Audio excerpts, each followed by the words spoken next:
Bonjour, très chers frères et sœurs. Merci de me recevoir chez vous. Nous sommes en train de partager sur ce que la parole de Dieu va faire pour vous. Ok, je parle de ma propre expérience. Je ne pensais pas que la Bible pouvait faire quelque chose pour moi parce que j'étais athéiste. C'est pourquoi moi je comprends, il y a des gens qui croient en Dieu, mais ils ne vivent rien. Moi, j'étais athéiste. C'est parce que je sais que la parole de Dieu fonctionne que je vous en parle. Je sais que Jésus est réel, c'est pourquoi je vous en parle. Je sais que le Saint-Esprit est réel, c'est pourquoi je vous en parle. Je venais de dire que j'avais des problèmes d'insomnie terribles. J'avais des problèmes de masturbation terribles. Tellement que c'était terrible, j'avais très peur. Et j'avais un complexe d'infériorité. Je ne pouvais pas m'imaginer un seul jour de ma vie que moi, Raphaël, je serais père de famille, marié et à construire une famille. Ça, je ne pensais même pas. Mais tout cela aujourd'hui est impossible. Quelquefois, quand mes enfants me disent, papa, tu es vraiment un papa extraordinaire, tout ça, je ne crois pas à tout ça, mais tout cela, ma femme, et tout cela, je peux le dire tout simplement, je peux dire que tout cela est le résultat de cette parole. Jésus a changé ma vie par le Saint-Esprit et par la révélation de sa parole. Cette parole ici fonctionne. Alors écoutez ce que la Bible dit à propos de la parole. Je vais lire le psaume 138, verset 2 et je vais lire aussi Jérémie chapitre 1, verset 11 à 12. La Bible dit comme ça, « Je me prosterne dans ton saint temple, célèbre ton nom à cause de ta bonté et de ta vérité. Oui, tu as surpassé ta réputation dans l'accomplissement de tes promesses.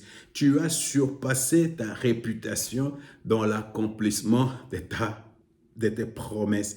Dans la Bible, dans le proverbe, la Bible dit, une bonne réputation vaut mieux que toute autre chose. Savez-vous que Dieu a une réputation à défendre? Dieu a une réputation à défendre. Alors, comment Dieu défend sa réputation? Il défend sa réputation en tenant ses promesses. Pourquoi? Parce que s'il ne tient pas ses promesses, il va abîmer sa réputation. C'est pour cette raison, une autre traduction de ces versets bibliques, Dieu a mis sa parole au-dessus de lui-même.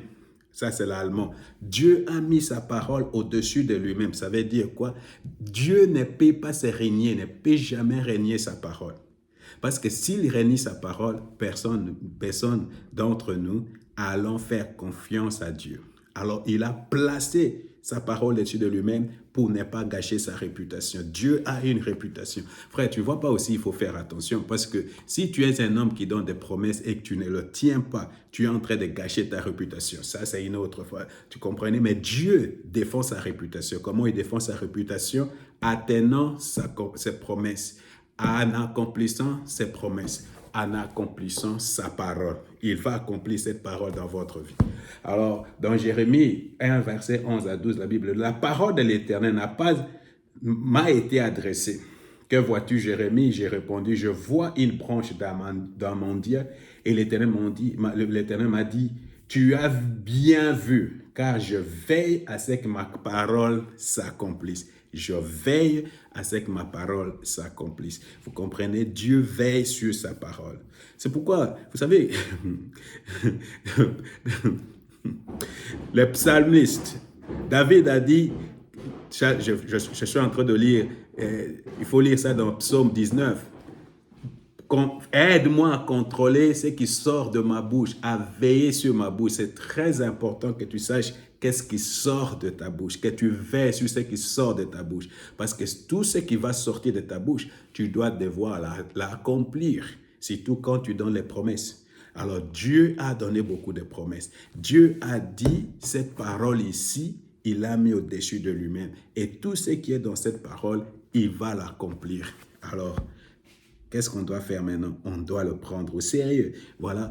Alors, il faut prendre la parole de Dieu au sérieux parce que Dieu va tout accomplir ce qu'il y a dans la parole de Dieu. Que le Seigneur vous bénisse.